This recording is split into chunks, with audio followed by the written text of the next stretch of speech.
Welcome to Man Does Tech, where I solve the problems you didn't even know you had. You start by getting a detailed eye exam so the clinician can quantify acuity and binocular imbalance. That baseline directs treatment. Once done, begin the prescribed occlusion or pharmacologic regimen today, following the exact hours per day. Make sure to fit corrective lenses first, then add brief focused home activities, near-point focusing, contrast tasks, and tracing with 10-15-minute sessions. You're initiating neural engagement now rather than waiting.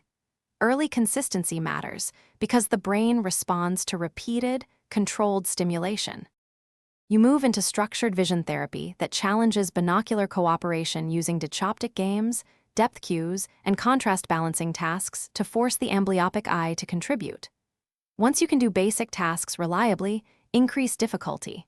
Reduce target size, speed up timing, and lengthen practice to 20-30-minute daily blocks while keeping short breaks.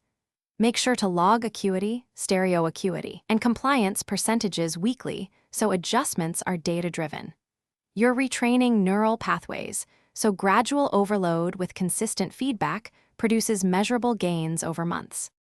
You finish the active phase by weaning patching slowly while maintaining glasses and scheduled booster exercises to consolidate gains.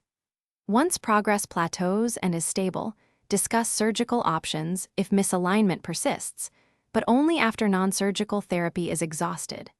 Make sure to continue periodic follow-ups to detect regression early and to update the home program. Troubleshooting tip: if you see no improvement after the expected timeline or compliance is high, reevaluate immediately with your specialist to check diagnosis, dosing, or need for alternate interventions. Thanks for watching. If you found this helpful, don't forget to like and subscribe.